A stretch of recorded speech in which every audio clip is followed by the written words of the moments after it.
All right, welcome to Bet the Edge. I'm Jay Croucher here with Drew Dinsick. We're about to be joined by tennis legend Rennae Stubbs, my fellow Australian. We're going to talk about everything that's going on the women's side of the draw and the men's side of the draw in Miami. And then we'll finish off talking some March Madness and NBA. But Drew, how are you? How was the weekend?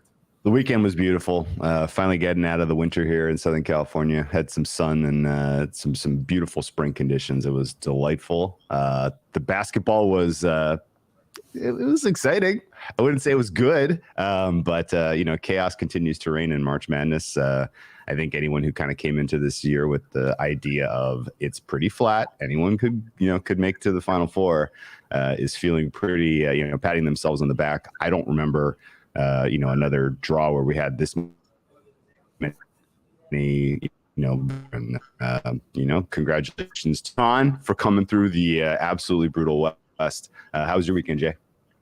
I was good. As a proud alumni of Monash University, I can't say that I am following the college basketball as closely, perhaps, as the rest of the country. So looking forward to talking some NBA later and certainly some tennis now. So let's bring in Rennae Stubbs, the 6-time Grand Slam champion, which is, checks notes, 6 Grand Slams, more than Drew and I have combined. So looking forward to leaning on your expertise, Rennae. Also great to hear an Australian accent to cancel out Drew Dinsick's adopted California drawl. So let's start talking about the women's side.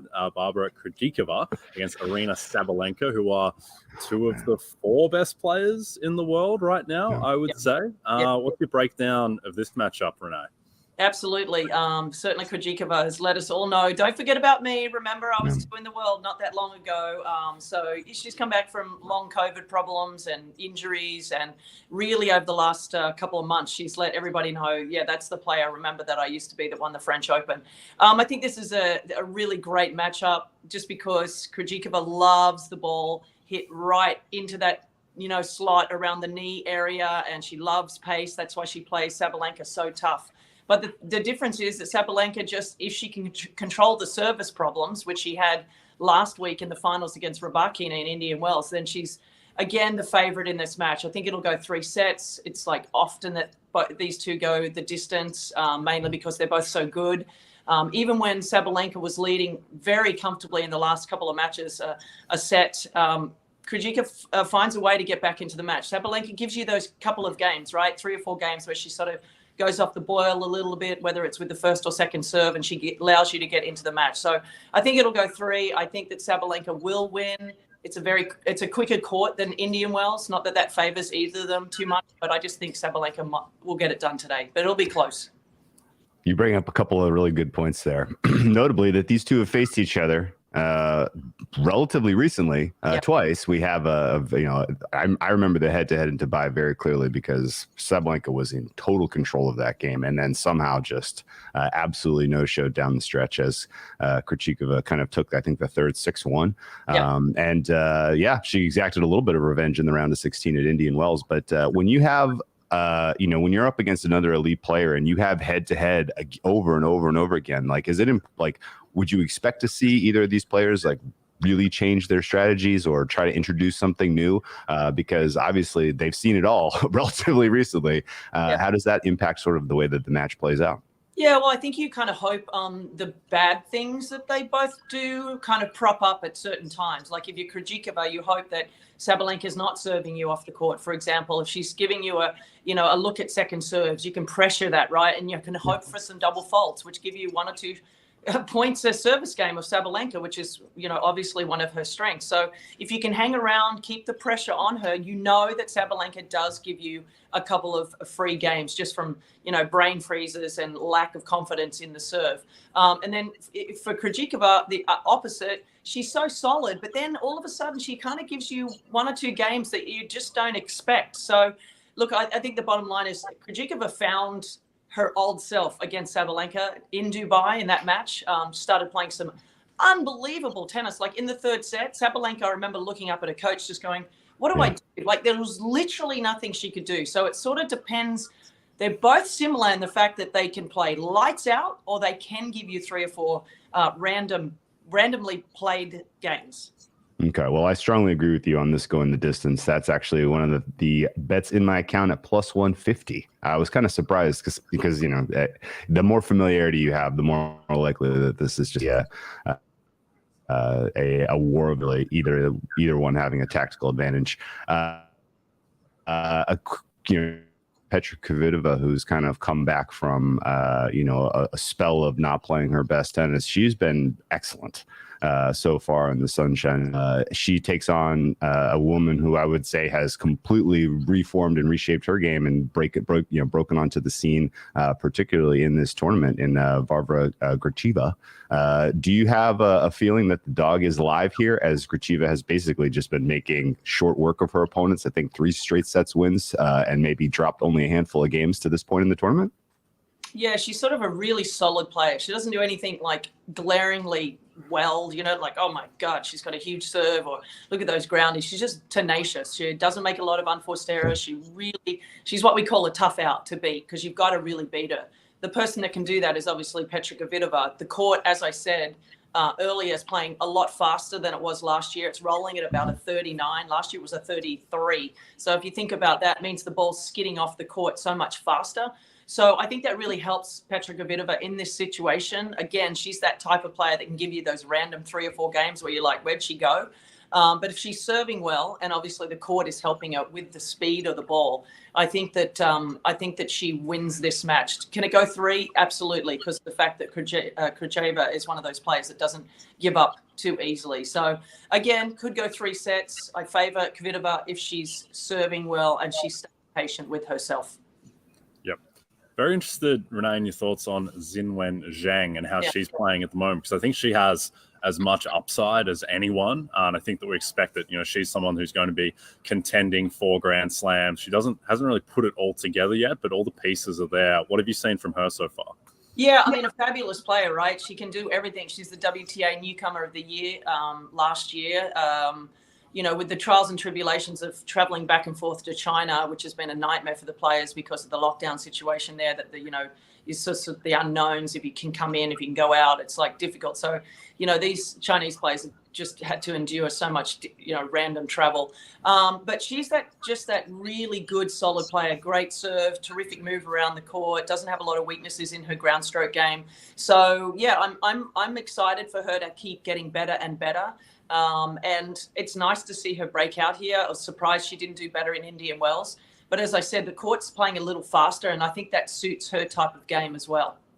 Yeah, I'll never. She was the one player to take a set off of Iga last year at the French Open, and that was kind of a I'm here moment, I thought. And the fact that she is starting to round into that form again is definitely scary for the rest of the women in this draw. The scarier for me, at least, is Bibi Andreescu is looking much, much, much more like the player that we remember from her breakout where she wins the U.S. Open. It was pre-COVID, so it feels like 100 years ago. But we've kind of been waiting for her to kind of reestablish that form. And as someone who had an outright on Sofia Kenin, I was watching that match very closely on Saturday, and it was one-way traffic, BB. As good as Kenin has been playing, Andreescu had no problem whatsoever dispatching her. Is she a realistic contender, or when she runs into the likes of Sabalenka and or Krejcikova, would you expect her run to be done here? Absolutely not. This is a player that knows how to win against any player on tour. It really comes down to confidence with Bibi, and it comes down with her being healthy, right? So she's healthy, fingers crossed. We don't see any tape or any issues going on with her. She's always like moving the shoulder a little bit on the serve. I don't know if that's a mental thing or a physical thing. But she can beat anybody. Look, we know that. She's won the Indian Wells tournament a couple of years ago. Then she goes and wins the Canadian Open on her own home soil with barely playing any matches, and beats everyone on the way. And then, of course, she wins the US Open against Serena in the final. So, look, this is a player who knows how to win in the big time. So she won't walk onto any court and be overwhelmed. She won't walk up against anyone and be overwhelmed. So as long as she's creatively working out there. I like the drop shot back again. I like her sort of her movement around the court has improved. So yeah, there's no question that she can win the tournament because she's proven that through the years. Obviously, there's some great players still left in that section of the draw. So I'm just enjoying seeing her get through. And just to flip it just to flip it on Kenin, keep your eye on Kenin because she's finally starting to get it back a little bit, and we need her back inside the top 10 because she's a terrific player. She is, and I thought she was very impressive in Indian Wells as well, really pushing Elena Rybakina. Speaking of Rybakina and just the women's draw overall, do you have a tip for who might go all the way and win, Rennae? Rybakina is the favorite right now, just narrowly in front of Sabalenka. Yeah, and I think we're sort of forgetting about Jess Pegula as well. Jess didn't have a great Indian Wells, but that court really didn't suit her. It was quite slow. This court is perfect for Jess Pegula, so don't sleep on Jess Pegula. She loves the ball hit around her knee, sort of hip area. The court is fast. That plays right into her hands. I think she's going to be a bit of a dark horse in this tournament, not only because Sabalenka and Rybakina having had a great Indian Wells. At some point, it catches up with you. There's a reason why only a few players have done the Sunshine Double, because physically it does, and mentally it takes it out of you. This is a long month for these players. So Pegula's driving home at night. She's spending time in her own bed in her own home. So that really matters. She's playing doubles. So she hates, doing practice on her off day. So she's playing a lot of tennis. So don't sleep on her. If you had to give the edge, I guess, to anyone, and you just have to maybe give it to Sabalenka in this regard, just because of the court speed. But I don't sleep on Jess Pegula. Yep, Sabalenka, a terrifying player to bet on, just because you just never know when the double fault issue is going to rear its head. But you kind of do feel like just every match is on her racket, because she's got that much talent and can play anyone off the court. Before we get to the men's side of the draw, baseball season is around the corner, so you can get the RotoWorld Baseball Draft Guide, get all the player profiles, rankings, and projections you need for your fantasy draft. Go to NBCSportsEdge.com/draft guide and use Pennant25 as a code to save 25% at checkout. All right, Taylor Fritz plays Holger Rune, a couple of young guns. Fritz is the slight favorite. What do you make of this one, Rennae? Yeah, I think he's a slight favourite, mainly because the court's playing quite quick, and that suits Taylor's game quite well with his big serve and his big forehand. But, Rune is that type of player that when he's on and he's got that feistiness about him, he can sort of get under your skin and make you play a lot of balls. He's so quick. I mean, really, he and Alcaraz, to me, are the two quickest players on tour these days. But yeah, I give a slight edge to Taylor too. Just also being American, he's going to get the support of the crowd because Rune is not from South America, so that helps in Miami. It's the South Americans get such great support down there, which is awesome as far as I'm concerned. But look, I think that if you had to give the edge, you'd have to give it to Taylor. Can it go 3? Yes, absolutely. Okay. Yeah, I can't make sense of this price. I have this as basically a coin flip, so I'm almost certainly going to end up on Rune money line, even though Taylor Fritz in America is unbelievable, and I think he's probably one of the players where he's looking at the calendar. We got a lot of clay coming up. This is maybe his last chance to really put together something special before taking a little bit of a layoff through the late spring, early summer. That said, should be a fantastic match. Really fired up about that. You teased Alcaraz is among the quicker players on tour, and he's taken on Tommy Paul, and Tommy Paul is a guy that I cannot figure out. When I expect him to do well, he zigs. When I'm ready for him to fade, he zags. I don't have a read really on what makes his game especially impressive. Does he have a chance against Alcaraz, or does this look like a straight sets defeat to you? Well, interestingly, the only time that they played, Tommy Paul got a win, and that was last year at the Canadian Open. And I think one of the reasons is he's so consistent, doesn't miss a lot, sort of frustrates you, and he talk about speed. Oh my, he's got speed to burn. So again, you got two of the fastest players on tour. Very hard to hit the ball past and through Tommy Paul because he really does make you work hard. Having said that, I think, and the court being a bit quicker, I think helps him in this regard. But yes, because he has a 1-0 head-to-head, that helps him going into the match against Alcaraz. I think he's not going to get blown off. And that was only a couple of weeks before he won the US Open. Yeah. So you can say that Alcaraz was not playing well.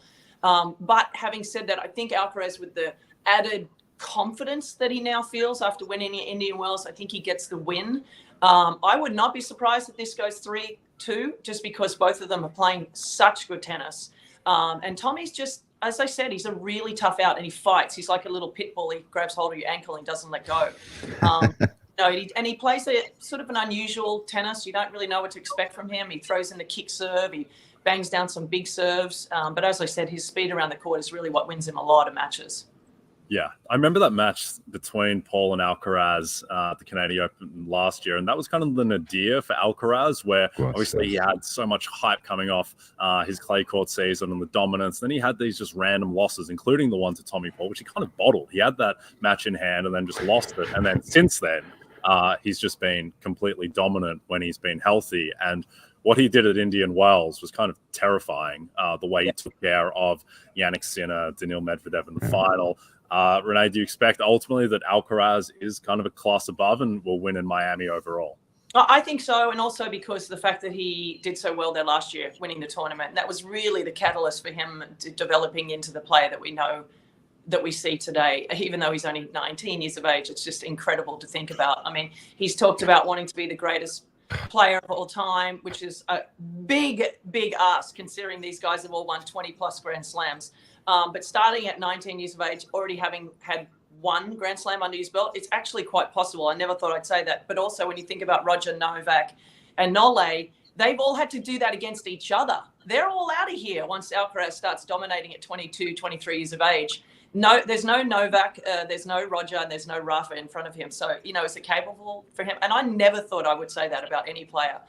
So, yeah, do I think he can win this tournament? Absolutely.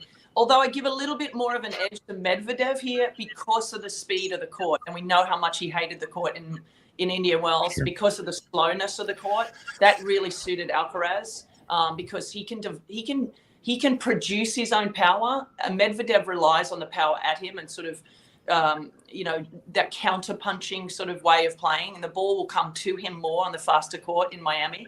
So I think if they were to play each other again, which is more than likely what's going to happen, I think Medvedev will have a better shot in beating him in Miami than he even came close to beating him in Indian Wells. Yeah, that was a tactical failure from him from jump, and he never adjusted in that match. That was a really, really tough one to watch. And he came out after. He's like basically said, "I expect to see him in Miami, and I'm going to do the same thing." But I think you're right. The faster court speeds would lend to that approach being, slightly maybe more fruitful. We'll see. And speaking of, oh no, the clay's coming. Medvedev's like,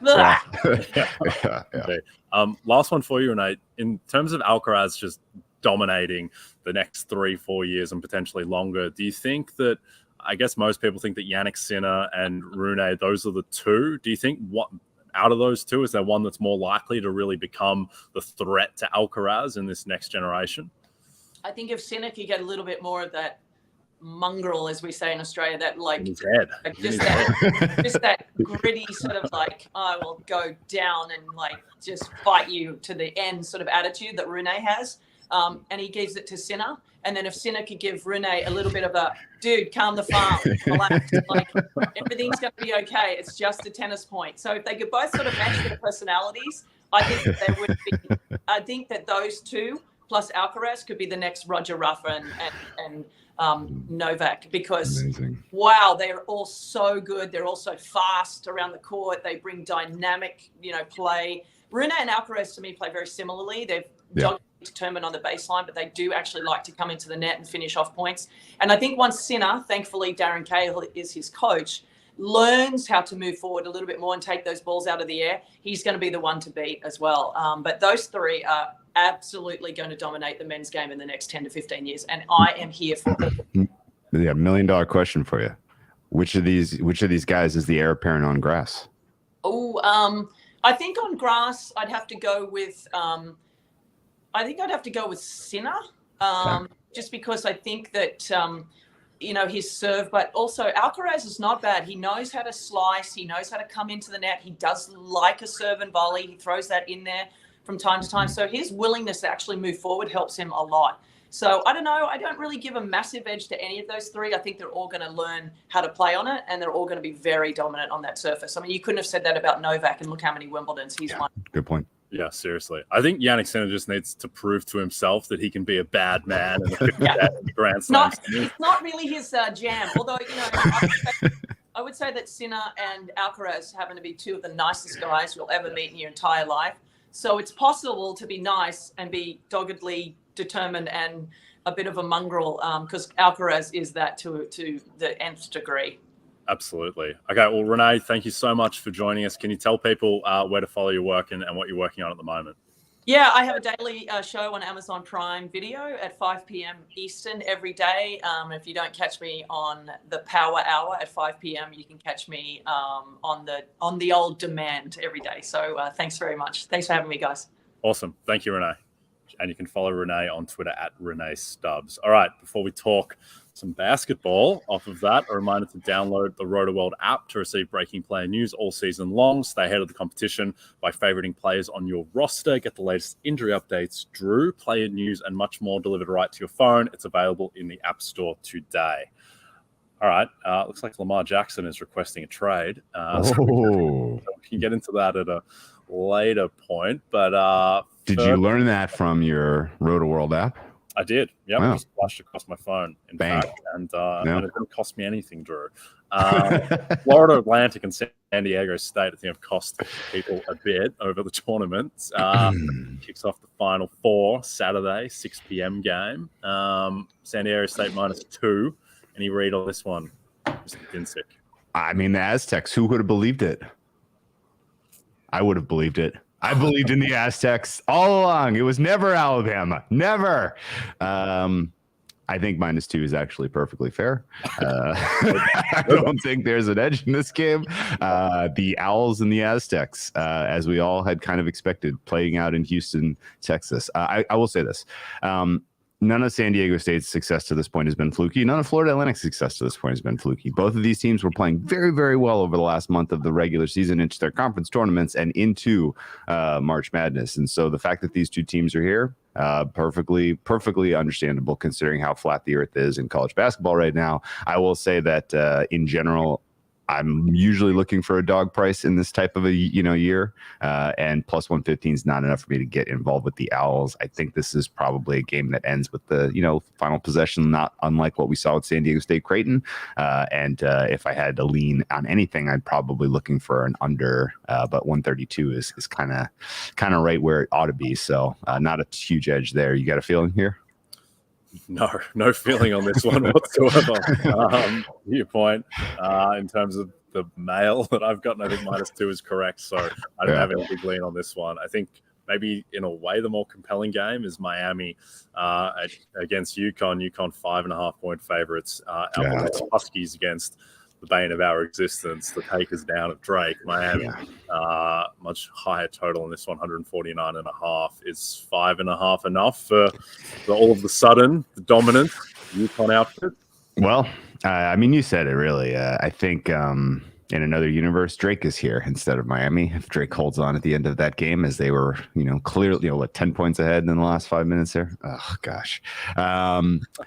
No, 5.5 is probably a little too much. Miami's playing great at full strength and, at full health with Norchad, kind of anchoring their defense. This is a very, very dangerous team. Obviously, Larinaga, great coach. And, to the degree that Connecticut came through with flying colors, they haven't really been tested. I mean, they got to play Gonzaga after Gonzaga had, a really, really, a physical, emotional, high-paced, up and down UCLA match. And meanwhile, Connecticut comes off of dusting Arkansas. So we haven't really seen them be tested. I think this is going to be a test. I think 5.5 is too much. I think anyone in my similar position who put their flag in Connecticut and has some sort of future stake, I think you got to take the points here, shoot for the middle. Hope Connecticut gets an ugly win and, moves on to a championship. But Miami is definitely live. And, again, if this is a Florida Atlantic Miami final, that happens sometimes, and it could happen this year. I doubt there's a perfect bracket out there, but so be it. That would kind of feel like a Timberwolves Cavs final, which is coming, Drew. I'm not sure if you watched the Pups last night. The Timberwolves, the Golden State Warriors. More worried about the Cavs. That team can't play very well on the road. True. Isaac Okoro is a big part of that team. Let's talk about the NBA to wrap up. In serious, though, the Wolves last night were very, very good. They were very good. Against the Warriors. And I am not convinced that the Warriors without Wiggins are better than the Wolves in the playoffs. I think that Minnesota, the way that they're playing at the moment, the team just makes so much more sense with Conley instead of D'Angelo Russell. I'm not even sure Conley's that much better than D'Angelo Russell, just in a nutshell, if at all. But just on this team, he just makes so much more sense. Mm-hmm. And they got a lot of defensive personnel now, and your offense is always going to have a pretty high floor when you've got Anthony Edwards and Karl Anthony Towns, who's just looks exactly like Karl Anthony Towns. So I think there's still some 80-1 on the Wolves to win the West, which I think there are worse bets to be made. I'll tell you, if you're the Nuggets, like, this is now getting very complicated as to who your first round opponent is going to be. I mean, it's going to be a legitimately tough out at this point, no matter who ends up winning that second plan, right? Yeah, the only team that I would be really worried about if I'm the Nuggets is if Golden State fall into that and have Wiggins come back, because that's a real problem. But if the Wolves are playing the Nuggets, what are the Wolves going to be? Are they going to be plus 300, plus 350 in that series? Lakers, to me, similar. I'm not that scared of the Lakers if I'm the Nuggets, honestly. And as someone who has been a staunch Nikola Jokic defender forever, I kind of want the Lakers series because I want him to stomp LeBron, and I think he would do that. I think this is a very flawed Lakers team. Speaking of Nikola Jokic, there's a basketball game tonight, Drew. The Denver Nuggets and the Philadelphia 76ers. Joel Embiid is talking about potentially sitting it out, which I think is very much a Novak Djokovic hamstring at the Australian Open type situation. I suspect he will play. We can talk about it, but I think it might be in his interest to sit the game if he wants to win MVP, because if he's kind of not 100% and tired and Harden is potentially out, then if Harden's out, then this line is going to be close to 7. And if Embiid loses, all of a sudden, so the question just popped up around, if Jokic goes back into MVP favorite, if he beats Embiid tonight, I think he does. Because here's my read on MVP, and then Kim, for your thoughts. But basically, a bit over a month ago, Jokic got 77% of Bontemps' straw poll, which is due to come out this week again. Embiid got 6%, and I think that if Jokic beats Giannis, which he did convincingly, and then beats Embiid tonight, I think that a lot of those 77%, which would have no doubt a big chunk of that would have abandoned Jokic in the past 3 weeks. I think the majority of that comes back. And at that point, I think he is the favorite again if he sweeps this round robin. But what do you make of the market at the moment? I mean, I think you kind of have to take Jokic if you have the other two at plus money prices, because I don't want to put too much weight in the straw poll, but it is very much a demarcation in the minds of a lot of the voters. Yeah. Right? They are basically putting their opinion on record, even though it's silent.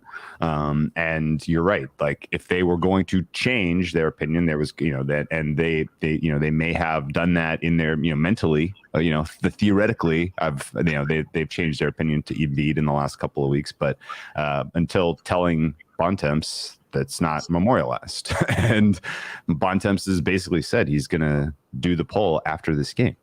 And so it kind of has become a referendum on, who the MVP is going to be. And I agree with you that Embiid is going to lose today. I think 5.5 is a fair price to lay on the Nuggets right now, because I do think there's a realistic chance Embiid sits. I think Embiid absolutely should have sat versus the Suns.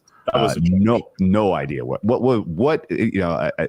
whose decision and why. What was Biyombo was cooking it. Yeah, Biyombo blocked his jumper twice. Yeah. That made zero sense to me. He's now, and what's that? Two pretty bad losses, honestly, back to back against the Warriors and the Suns. A third against the Nuggets. Short rest. Guy looks exhausted. He's playing to win the MVP, I think, like he did last time. And I think he probably ought to sit. It's best for him. It's best for the team. And you're right. This goes to at least 8 if he's out. So I think fair putting that number in your pocket right now. And I think, Jokic is back in the discussion for MVP. The reasons that people kind of downgraded him, I didn't ever really get it. I mean, like I guess it makes sense if you need to fill something to talk about on a podcast that you're doing every day about the NBA, and you're in the, the dog days of the season, and you're just nothing else to talk about. That's where we went, I guess. But the reasons didn't really make sense. So I think ultimately he could win still. I think the whole thing with handicapping this market is that Jokic is being given a very unfair bar to clear in terms of reaching the third one. And like Bontemps, Windhorst, they've talked about this on the Hoop Collective, that Jokic needs to win by margin to win MVP, which is just completely unfair. Like if he's got the best case, he should just win, irrespective of the previous two, in my opinion. But I think that is a real thing with voters, where they need him to be clearly the guy. And he was clearly the guy until he lost 5 out of 6 and got cooked by the Spurs. And no one really wants to vote for Jokic because no one appreciates that he is an all-time great and he is on that trajectory. And they don't want to give him 3 MVPs before he's made the finals, even though it's a regular season award and he's the best regular season player. So I do think that opened the door and gave people an out to vote for Embiid or Giannis. But I think if Jokic, if he sweeps Giannis and Embiid, then all of a sudden, I think we're pretty close to back to where we were a month ago when Jokic was minus 400 in the market. And I think we're all the way back. I think there's like 3 scenarios at play. 1, Embiid beats Jokic tonight. Then I think Embiid is very, very short to win MVP because then he'll have gone 2-0 against Jokic and people will have an out not to vote for Jokic. If Jokic beats Embiid, then I think Embiid is in huge trouble for MVP because at that point, now he's lost 4 out of 5. He's got a brutal schedule to close. He's got to go at Milwaukee. He's got to play Boston, both those games on national TV. And he's going to finish like 6 games behind Giannis in the East. At that point, I don't really know what his case is outside of sympathy. And then the other thing, if he sits, then I don't know what happens if he sits. I think if he sits, it hurts Jokic because I'm not sure Jokic can win MVP unless he beats Embiid tonight and kind of has that next statement to go on top of Giannis. I think if Embiid sits, it's just great for Giannis for MVP because all of a sudden then the big MVP game that's left is Milwaukee hosting Philadelphia on national television on Sunday night, which would be a big statement game for Giannis. So I think the market still needs to be pretty flat if I was just going to make a favorite based on this Philadelphia skid and what happened in Denver, Milwaukee, which we should probably quickly talk about. That's about the best I've seen Jokic play. And he didn't show up in the box score, and I'm not sure how many people watched it just because not national TV, late game Saturday night going head-to-head with March Madness. But Jokic he clearly wants MVP because I've never seen him play that hard. Every time he was single covered by Brook Lopez, which was basically every possession he got the ball, he just cooked Brook. He put him in the post, just basically just ruined him. And then defensively as well, like Giannis couldn't do anything in the second half. Jokic is so strong, and Giannis isn't going to beat him with his jumper. And so Jokic was just like, all right, drive into me and try and finish. And Giannis was turning the ball over, did nothing in the second half. So I don't know. Did that game change how you feel about the Nuggets overall as a team? Oh, man. No. I mean, they're good.